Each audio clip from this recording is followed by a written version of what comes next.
Hello and welcome to Spill the Tea. True Stories, the place where real life is more fascinating than fiction. Sit back, pour yourself a cup of tea, and let's dive into the moments that stay with us forever. We're starting now.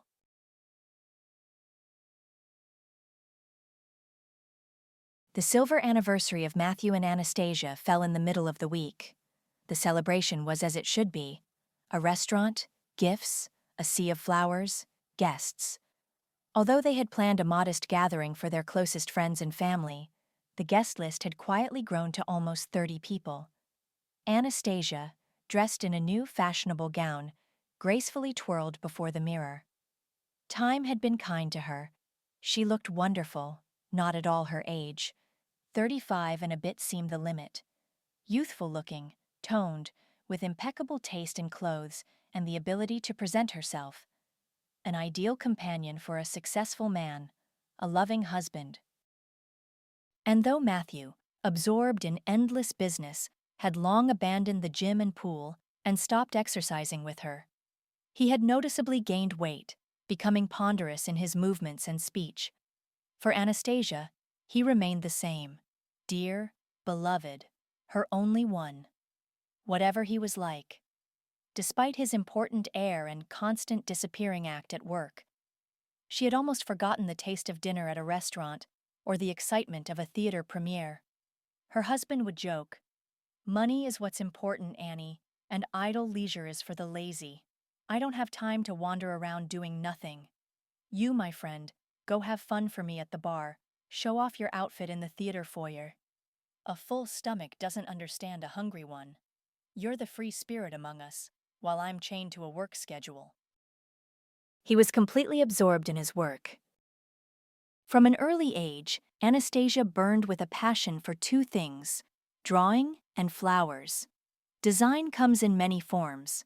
Her creations, whether on canvas or in a flower bed, always celebrated one thing: blooming vegetation. It was no surprise that she most often worked in tandem with her friend Lydia, whom everyone called Lyd.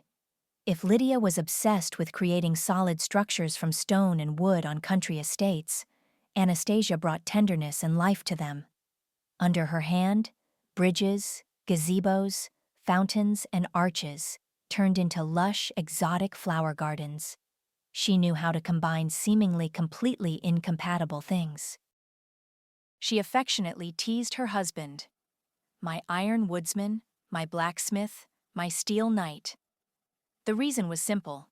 He was involved in the primary processing of metals.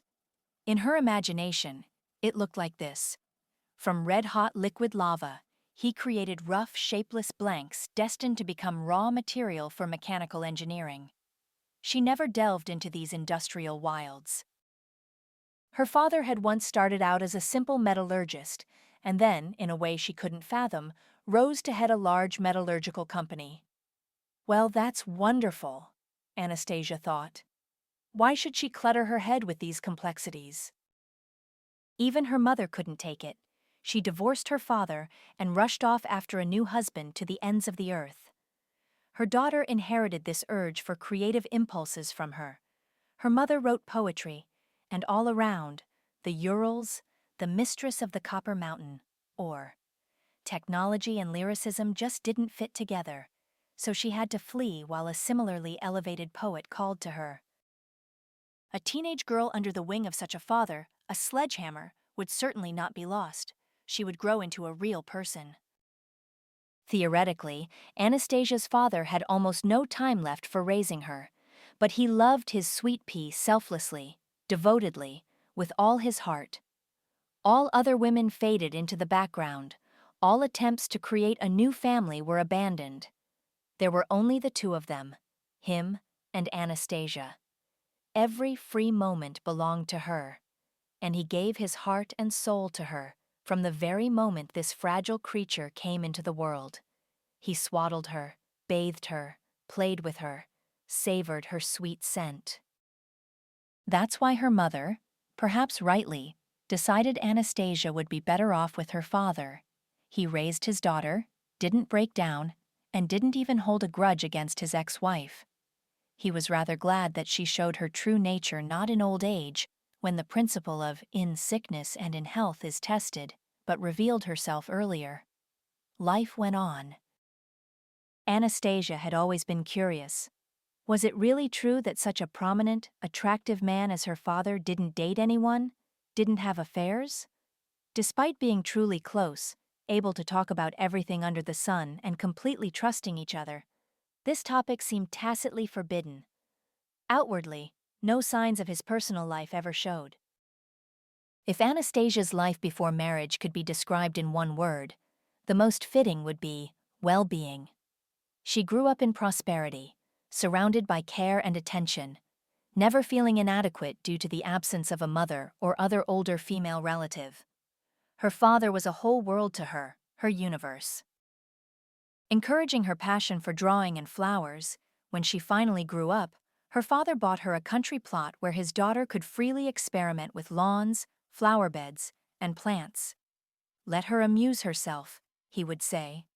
For a woman, it's a perfectly beautiful and harmless pastime. Seeing that Anastasia wasn't going to give up her hobby, her father sent her to study at the prestigious National Institute of Design. He first sat her down with his best specialists at the computer, insisting that she master professional software for design projects. This skill not only seriously helped her in her studies, but also, paradoxically, got her married. No joke, that's exactly how it happened. At first, Anastasia was just getting used to Moscow. She and her father hadn't yet managed to rent her an apartment, and she lived in the institute dormitory. She handled her computer tasks at the nearest internet cafe. She would go there, order the biggest cup of cappuccino with oatmeal cookies, and dive headfirst into her latest idea, arranging the still lifeless flowers on the virtual territory of the future object. Next to the cafe were several dormitories, including one belonging to the Polytechnic University. The crowd in the establishment was mixed, mostly young people. That's how fate brought together the future designer, passionate about flowering plants, and the future metallurgist, who had a passion for ores and alloys. Meeting him, Anastasia felt as if her beloved father was right beside her. It was a fateful encounter. Everything spun so rapidly, it immediately became clear. Both were serious about this relationship. For the long summer holidays, they went to Anastasia's hometown, where her father arranged a tour of the metallurgical plant for his daughter's friend. The young man's eyes just lit up. It wasn't romance and entertainment, but the factory itself that he took a liking to. While the guest was showering, father and daughter talked a little. "I think your friend isn't empty-headed," the man said. "He'll amount to something eventually, a good professional in our field." "Dad," Anastasia replied, "he's just as serious about me as he is about his, perhaps even our shared future. I'm pregnant. Matthew and I have been living together for the past 2 months. He doesn't know yet. It was important for me to hear your opinion." "What can I say, daughter?" Her father sighed. "I don't want my grandson or granddaughter to grow up in a single-parent family like you did. Don't put off talking to Matthew. The fact that you're both only 19 is even good. You'll be quite young when the child is on their feet. You'll have time to be with them and live for yourselves when they grow up. And now I will help you both financially and morally. I'll support you in Moscow so you can both continue your studies. I'll hire help, a nanny for the baby and a housekeeper. Just don't do anything foolish. Don't even think about postponing the birth. It's a risk to your health and a serious test for your relationship." Matthew was over the moon when he found out about the impending arrival. There are different fates in love stories. With Anastasia and Matthew, everything unfolded surprisingly smoothly, comfortably, and soulfully from the very beginning. You could write their story into a textbook of family idols. They did great. They've been together for 25 years now, and they're only 45 themselves. Incredible. They managed to walk hand in hand through a long, rich, truly happy life, raising 2 sons almost to adulthood. People say about such couples, they are 2 halves of a whole. When the guests start raising their glasses in honor of their silver wedding anniversary, they will speak sincere words, without pretense. Anastasia looked at herself in the mirror again, smiled at her reflection. Beautiful, without any embellishments. And her Matthew is a real treasure. Anastasia grew sad. What a pity her father didn't live to see this day. He would have been happy for her and Matthew, for their sons. They, by the way, are not rushing to the altar yet. They joke, "Mom, Dad, we haven't met our other halves yet. To be just as perfect without any buts, like you two. Just don't start grumbling about grandchildren, everything in its own time." After graduating, Matthew and Anastasia didn't stay in Moscow. Why would they need the capital's hustle and bustle? Her father was happy to get a professional assistant at the company. He watched how Matthew managed for a couple of years, and then immediately made him his deputy. He built a house for his son-in-law, daughter, and their 2 sons, who were close in age.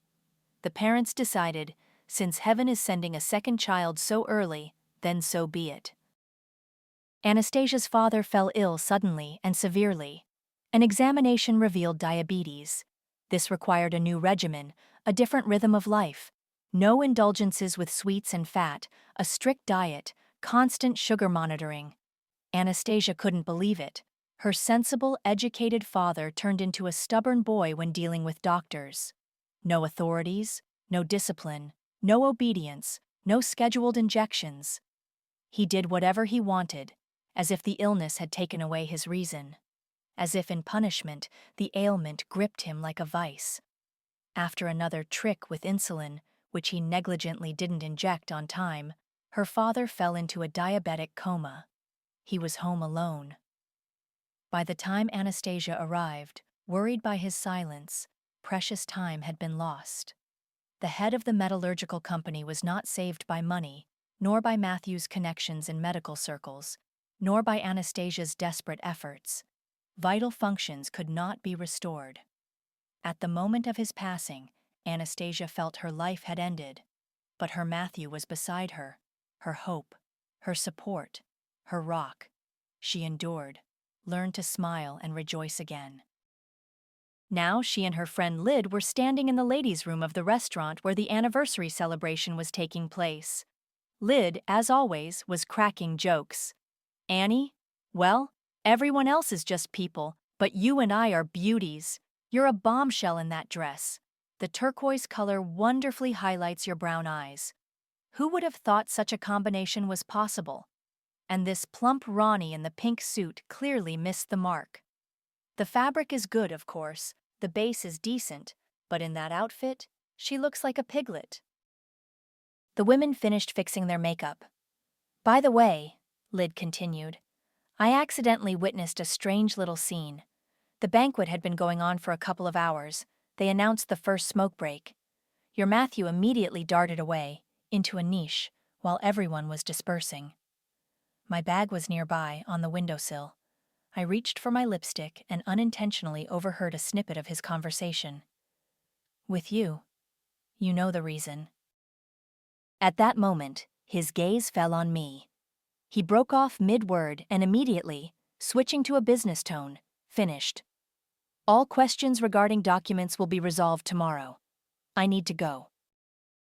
Lydia fell silent for a moment, and then added, "You know, Anna, this whole strange conversation smells very strongly of an affair. Or do I not understand anything at all?" She laughed artificially, but it was clear how difficult this conversation was for her. Finally, she added, "However, we're all under the influence of wine fumes here. You take a closer look at your beloved, Anastasia. Maybe it's just the fruit of my sick imagination. A woman who hasn't believed in great and bright love for a long time. After 3 divorces, I've become a pessimist in matters of the heart." For Anastasia, these words did not go unnoticed. She became wary, turning into one solid mass of attention. Before, she and Matthew trusted each other unconditionally, carefully guarding the boundaries of their personal space. It never occurred to them to look through their partner's phone or computer, even the car's glove compartment. This was a tacit taboo, a rule that had formed on its own and was never broken. Lyd must have imagined it all, she told herself. Matthew couldn't have said baby girl. He never used those diminutive pet names like sweetie, baby, little one. He always affectionately called me my sweet pea. It wasn't that they were against those cuddles or bunnies, it just somehow didn't stick between them from the beginning. At home, Matthew behaved impeccably. If this was just the role of an exemplary husband, he played it so masterfully that he would have deserved an Oscar from any film academy. After the noisy celebration, he threw himself into work. He came home late, almost at night. But he had had this schedule for the past 10 years. Could he have been leading a double life for so long without giving himself away? He would have definitely slipped up on something. But no, everything remained the same. There was nothing to find fault with. She tried to think about her own things, about how the plants would behave after planting. But the thought stubbornly circled in her head. Seeds of doubt, it turns out, also know how to sprout, and very quickly. This worm didn't burrow in the earth. It gnawed at her from within. Anastasia waged an internal battle. Should I dare to look through my husband's phone? Or is it better not to open this Pandora's box? Her intuition was silent, offering no answer. A few days later, when her inner turmoil tore her soul to shreds, she could no longer bear this torment. Late at night, with a trembling hand, she pulled the phone from under the sleeping Matthew's pillow and locked herself in the bathroom. "Whatever happens, happens," she whispered. "Even if he wakes up, what's meant to be will be." The contact list on Matthew's phone was long. Anastasia scrolled through it, looking at the names and faces. She knew almost everyone, intimately or at least casually.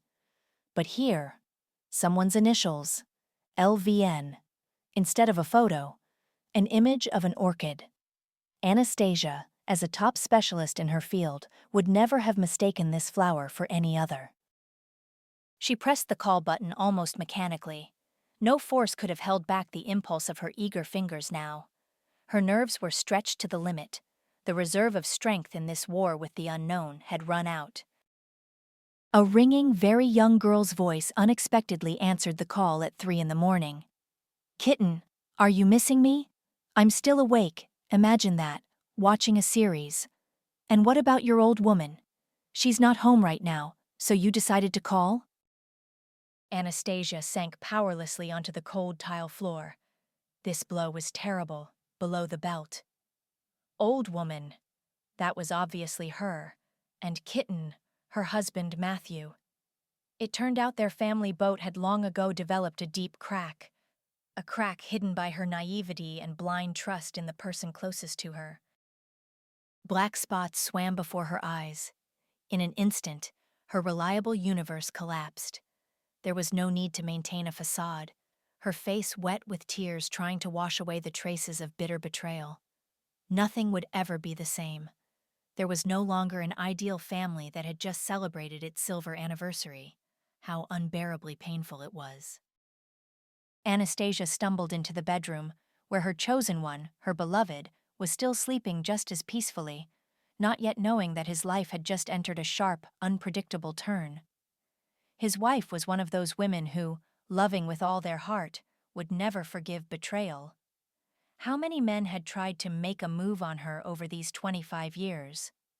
She brushed off their attempts sharply, ironically, explaining, "You know I'm married to the most wonderful man in the world. Could it possibly have occurred to you that I would trade him for any of you? That's simply utopian."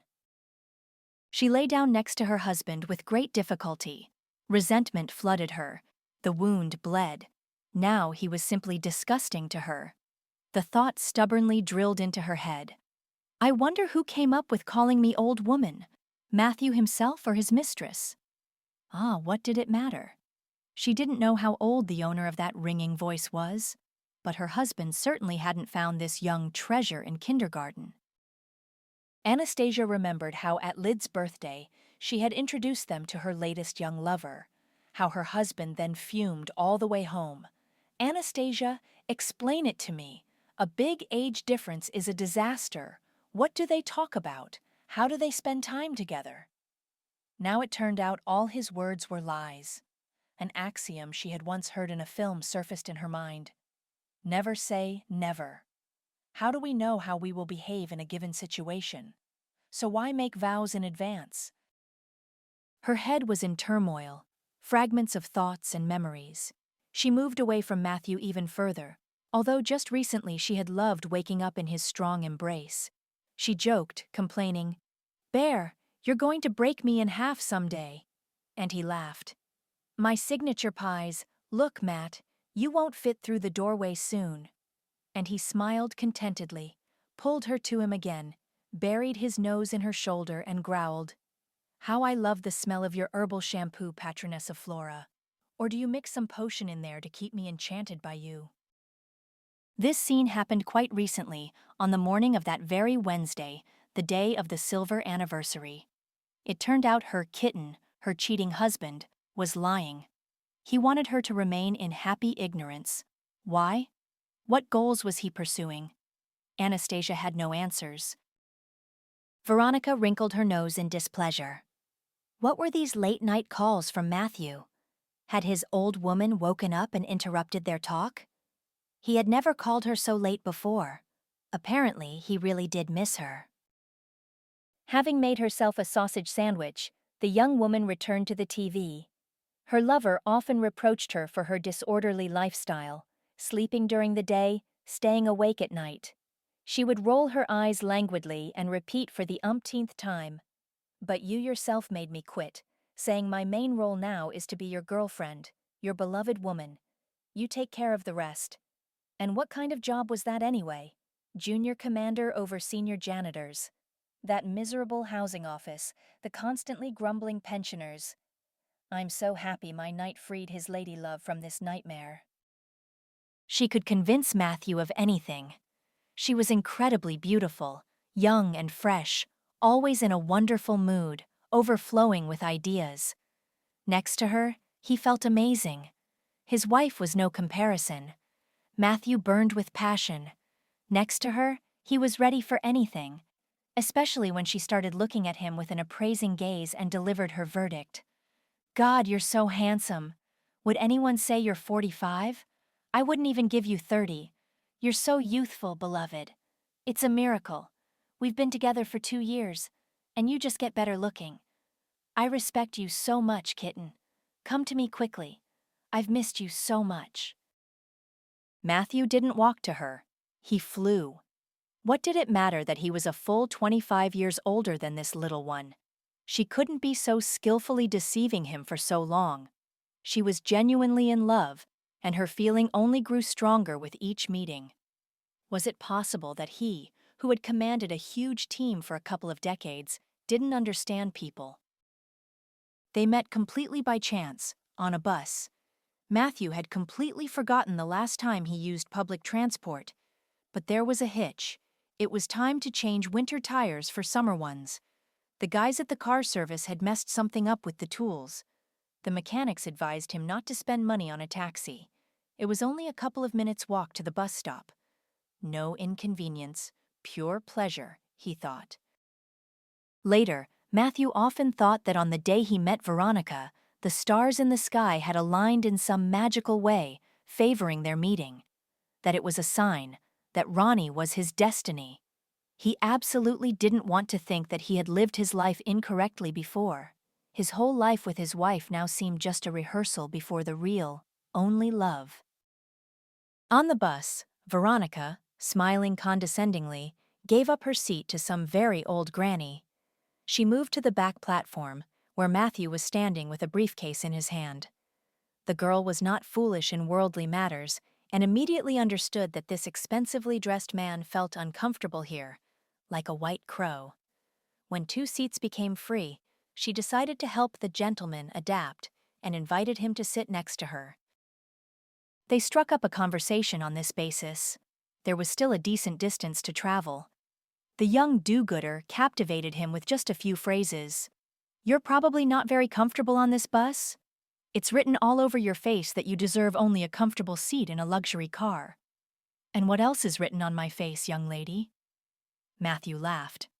Well, the age difference between us isn't that big, the girl countered. You're 30 at most, and I recently turned 18. You could almost consider us people of the same generation.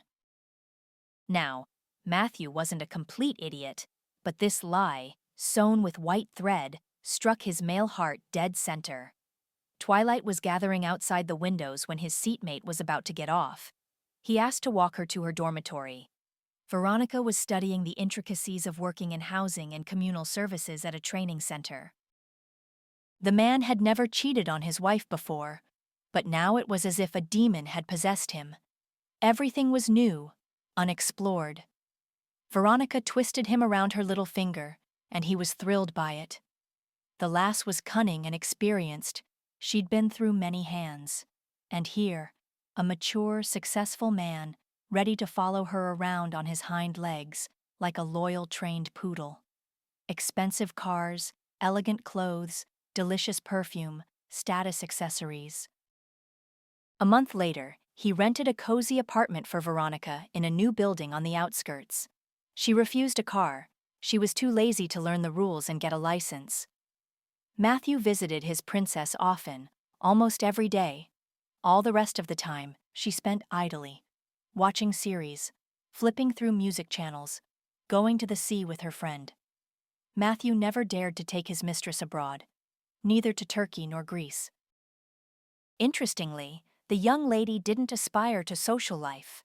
The fact that she and her lover didn't appear together in restaurants or resorts didn't bother her at all. She was one of those women who turn into homebody hens over the years. The main thing was to be well-fed and comfortable. As the cat from the cartoon said, "We're fed well enough here." So Veronica lived like a queen for almost 2 years, content with everything. But, as is often the case, something unexpected always happens in life. Her mother came to visit and started lecturing her daughter. You say they've been married for almost 25 years, and the sons are grown? Maybe you should switch to a younger one.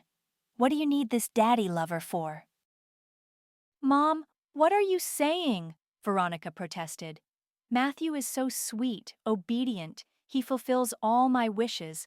I even send you money, and his sons are still unfeathered chicks. I've always liked older men. Her mother laughed. Next you'll say you love him madly. Veronica thought for a moment. I don't love him, but he's not repulsive. I could live with him happily ever after. Hearing this, her mother immediately summarized. Well, get to work. Separate him from his wife forever. You want to dip your hand into his family's trough, don't you? So act, Veronica. To be completely honest, Veronica was a little embarrassed by her mother with her provincial manners and values. But sometimes it was worth listening to her. It was from her, lacking her own experience, that Veronica learned the basics of strategy and tactics. And so far her implementations were yielding results. After seeing her mother off, Veronica seriously considered things for the first time. Her mother was right. She was only 20, and in 5 years without marriage, it wouldn't be so fun. Besides, she loved children very much and saw her future only with a couple of cute babies. She considered a family without children incomplete. And Matthew's time is running out. He still has to raise their children. No matter how you look at it, it was time to change tactics. She needed to catch this unlucky lover in a net, replace the fishing rod with a love hook with a reliable official net. She started conversations on this topic the very next day. His reaction astonished her. He unconditionally agreed to leave his wife. He assured her that his share of their jointly acquired property would be quite enough for them to live comfortably with his bird of paradise, little bullet, favorite girl. Veronica pouted resentfully, started whining that he could have tried harder, come up with something clever so their income after the divorce would be more substantial. Where else could they feather their nest? That day, Matthew returned home in some confusion. He still had no doubt that Veronica was the woman of his life, his prize and good fortune. But he had never pocketed anything before. Veronica insisted they skim company finances for their own benefit. By morning, a relatively clean scheme for siphoning off funds had been devised. The company's executive director was ready to put it into action for the happiness of his beloved. Time began to run. By morning, after an almost sleepless night spent in the same bed with Matthew, Anastasia made a decision: to follow her husband after work, find out where his mistress lived, observe them from afar, and only then start a confrontation. The morning began as usual. Matthew drowsily said hello, grabbed his phone, and disappeared into the bathroom. Before, Anastasia wouldn't have paid attention, but now she sensed hidden meaning in every movement. Her plans to postpone the conversation fell apart with a crash. After a couple of minutes, Matthew appeared in the bedroom, furious. "Anastasia, I don't understand. Did you take my phone last night and go through it?" She had no strength for conflict, but she knew how to take a hit. "I did. And I called one of the numbers. LVN. Would you care to explain?" They almost never argued. They lived in perfect harmony. Both were bewildered, searching for words.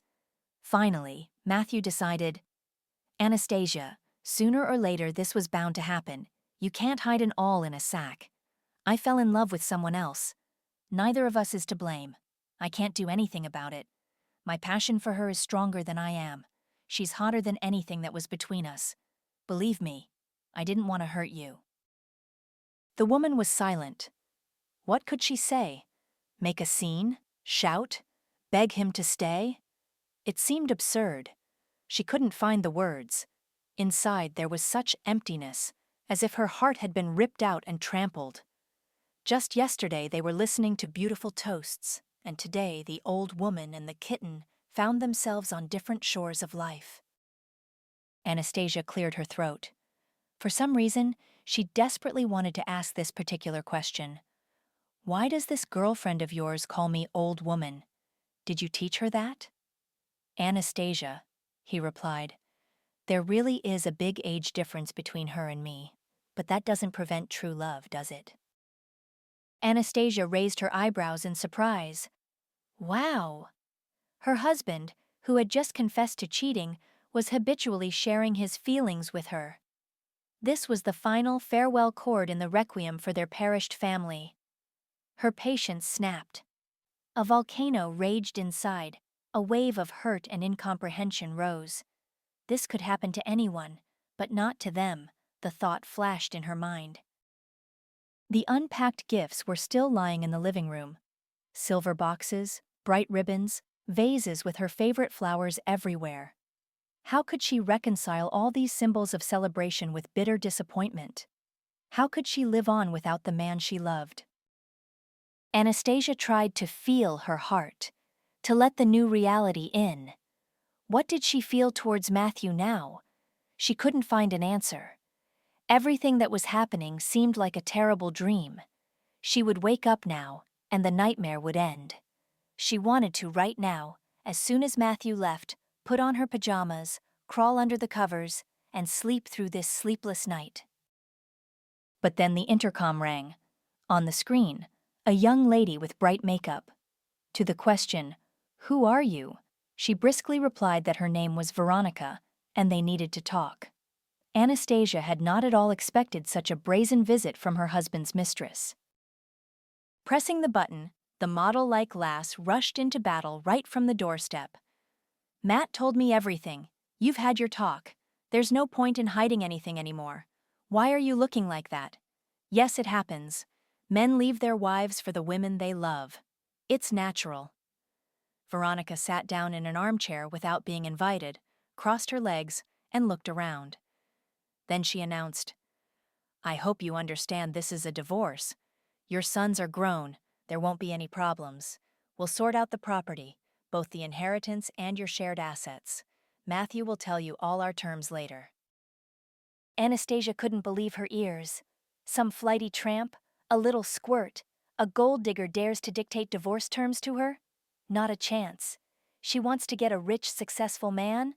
Fine, but first his lawful wife will dot all the I's and cross all the T's. Anastasia practically threw Veronica out by the scruff of her neck. She had such a look that Veronica's fervor instantly cooled, and she obediently scurried out on her high heels. All she could manage was to turn back at the gate and throw out victoriously, "See you around? We'll meet again at the divorce." Anastasia filed for divorce that same day. The sons were adults, so there were no problems with that.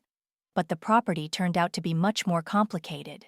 She trusted Matthew so much that she never looked into the documents that he or her father gave her to sign. Everything purchased was registered to her and the head of the family. It was tacitly considered that this was right and secure. Seeing this whole picture, Anastasia clutched her head. She had never been a businesswoman, and now there was so much paperwork. It became clear she would have to turn for help to her father's old friend, his lawyer and loyal comrade, George Miller. George Miller met Anastasia as if he had known about her visit in advance. "So, my dear girl, decided to split up with Matthew? That's right, you can't hide an awl in a sack. Gus, my dear friend, predicted you wouldn't be unaware of your husband's infidelity for long." Anastasia stared in astonishment at the gray-haired man. The question escaped her lips. Dad knew Matthew had a mistress? George Miller narrowed his eyes. "At first, there were just suspicions. Your son-in-law started disappearing instead of going to work. Gus instructed the security service to find out everything. On the day he passed away, he had just received the report with the investigation and photos. He managed to give it to me, gave instructions to secure your future. And it was with this report in my office that he felt unwell. He hurried home to rest. I walked him to his car. He was pale, covered in sweat, and it was a cool day. I wasn't careful enough, Annie. I should have gone with him, but I carried out all his tasks precisely. Now I'll show you the documents." A couple of minutes later, the lawyer laid out several folders in front of her. She opened the first one and was stunned. There lay a document titled, "Will with Condition." Anastasia began to study it carefully. The papers contained no mention of the property she and Matthew received after her father's death. It concerned completely different things: a villa in the United Arab Emirates, a house in Switzerland, 2 apartments in Moscow, a dacha on the Black Sea coast. Anastasia reread the condition.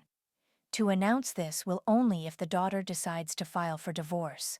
If this does not happen, all specified property is to be transferred to the 2 grandchildren in equal shares, but after their official marriages. There was also a stipulation that all this was acquired on the testator's instructions by his lawyer.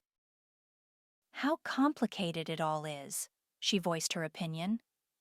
"Not complicated, but wise," George Miller stated. "You could never get enough of your husband. Your union seemed unbreakable. You have a house, cars in the garage, a dacha and flowers. Your sons also have everything: apartments, cars, accounts. Gus always said he didn't understand why you were so indifferent to money. You flit over your flower beds like a carefree moth.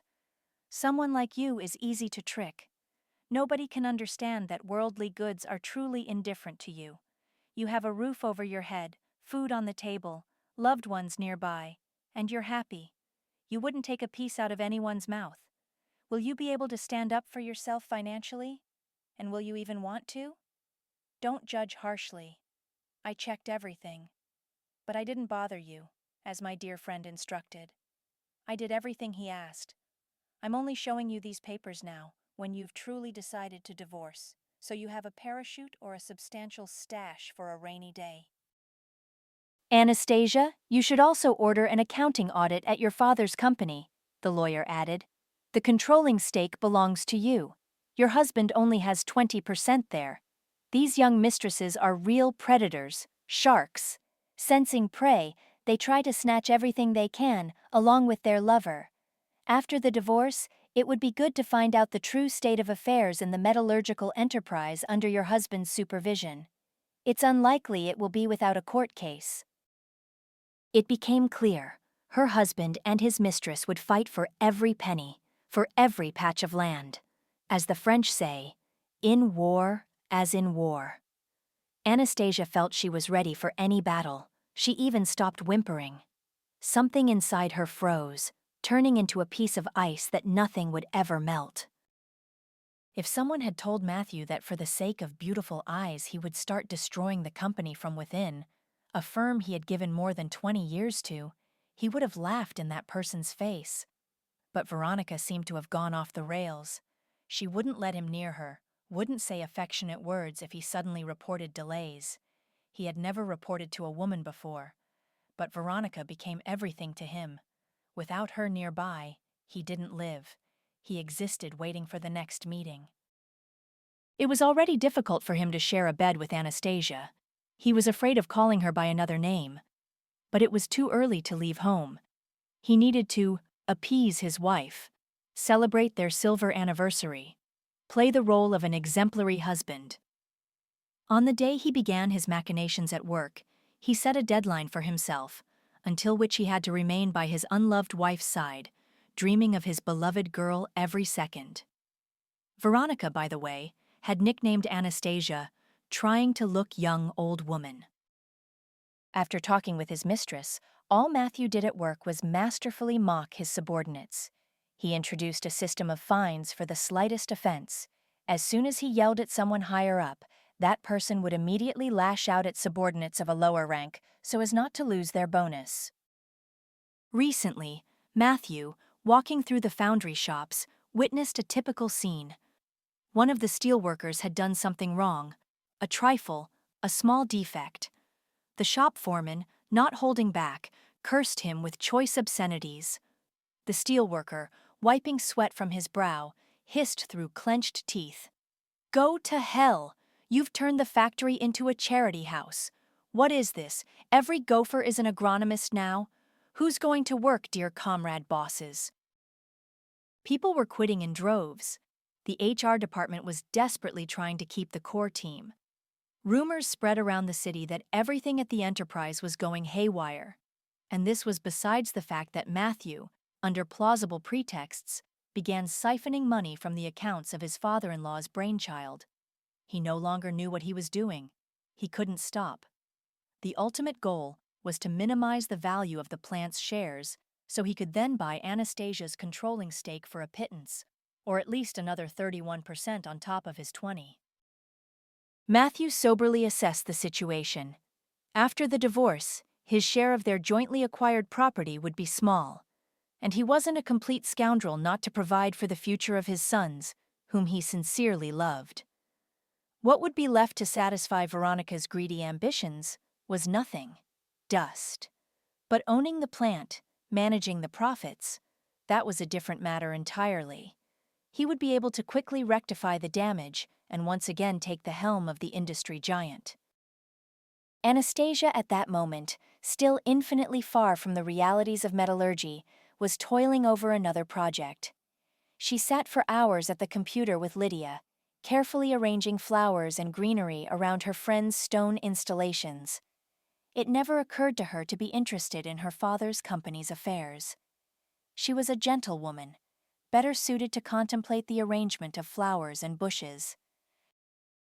Then there was the pleasant hustle and bustle of preparing for the silver anniversary, the chores, the shopping trips. Could she have thought then that she was moving with 7-league strides towards the end of her happy marriage? Of course not.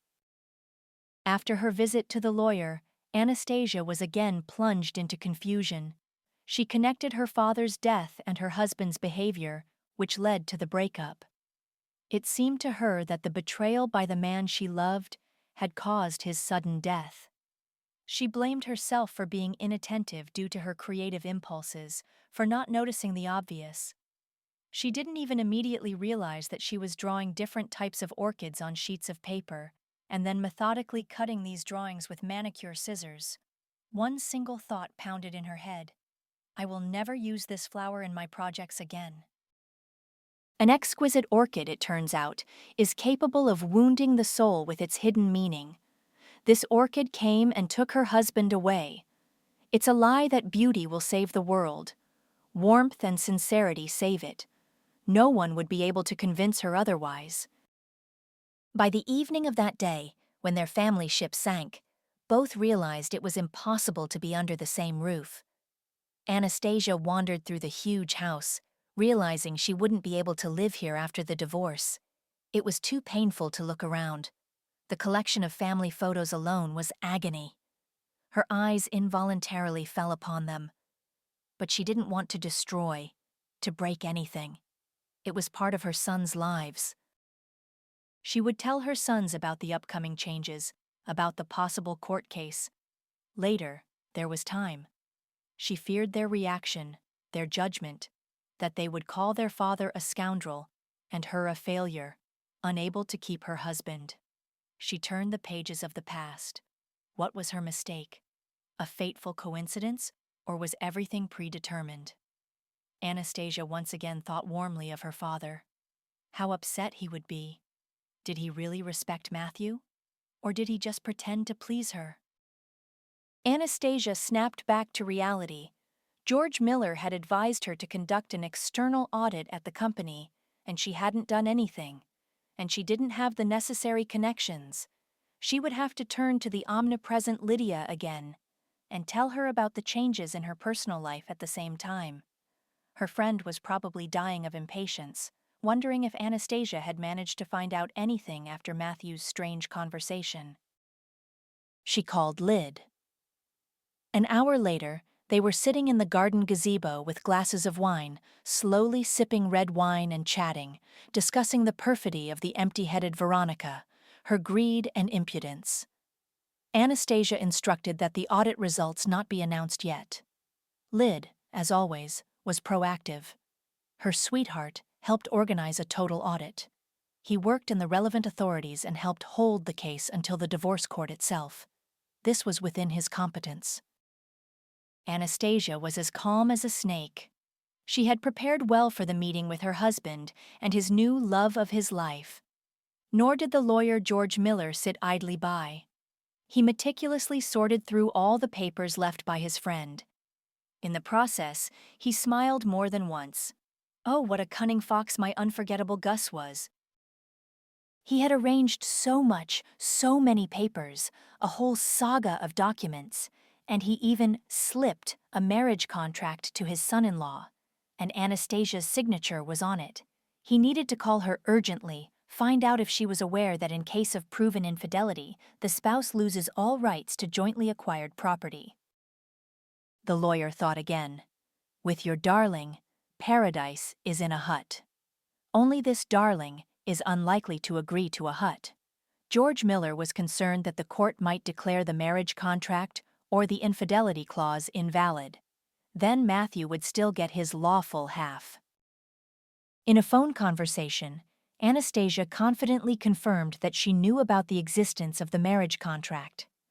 When her father prepared it with lawyers, she was so engrossed in an interesting order on the coast that she signed the document on the go, without reading it, completely trusting her father and husband, who were present. George Miller was somewhat taken aback. So Matthew also knew about the marriage contract. What a strange family he and Anastasia have. They sign documents without looking, trust each other for a while, and then ruin everything for a new passion. Wondrous are your deeds, love. You know how to strip people of their reason, in passing, effortlessly. Veronica stoically endured Matthew's presence in her apartment.